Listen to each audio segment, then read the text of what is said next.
ஆரம்பம் இதழின் 10ஆம் ஆண்டு விழா, தேசிய பத்திரிகையாளர் தின விழா, தேசிய கீதத்தின் 150வது ஆண்டு விழா என முப்பெரும் விழா வெகு விமர்சையாக நடைபெற்றது. ஆரம்பம் இதழின் ஆசிரியரும் வெளியீட்டாளருமான ராமச்சந்திரன் அவர்களின் தலைமையில் நடைபெற்ற இந்த விழாவில் சிறப்பு விருந்தினர்களாக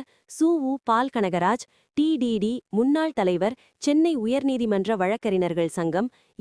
ராமன், மூத்த பத்திரிகையாளர் ராஜகுரு, TOM-ADT வழக்கறிஞர், சென்னை உயர்நீதிமன்றம் ஆகியோர் கலந்து கொண்டனர். இந்த நிகழ்ச்சியில் மக்கள் விருப்பம் இதழ் ஆசிரியரும் ஜனநாயக அனைத்து பத்திரிகை உறவுகள் பாதுகாப்பு நலசங்கத்தின் தலைவர்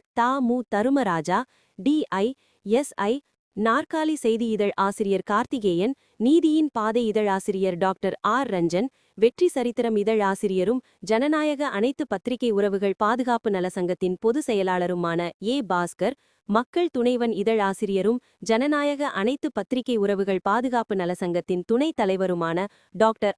முத்துக்குமார், 4 திசை விடியல் தின இதழ் ஆசிரியர் லட்சாபதி, இந்துஸ்தான் கலர்ஸ் இதழ் ஆசிரியர் கோபி, சீர்மிகு காவலர்கள் இதழ் ஆசிரியர் டாக்டர் ஜெயக்குமார், நீதியின் நுண்ணறிவு இதழ் ஆசிரியர் சிவக்குமார், தகவல் மேடை இதழ் ஆசிரியர் சாந்தகுமார், சிங்கார சென்னை இதழ் ஆசிரியர் ரங்கநாதன், வல்லூறு இதழ் ஆசிரியர் மோகன்ராம், தேனை பார்வை இதழ் ஆசிரியர் டாக்டர் சரண்குமார் உள்ளிட்ட பல்வேறு இதழ் ஆசிரியர்களுக்கு சிறந்த பத்திரிகையாளர்கள் விருது வழங்கப்பட்டது. மேலும் இந்த நிகழ்வில் ஏராளமான பத்திரிகையாளர்கள், நிருபர்கள் மற்றும் சமூக ஆர்வலர்கள் திரளாக கலந்து கொண்டனர்.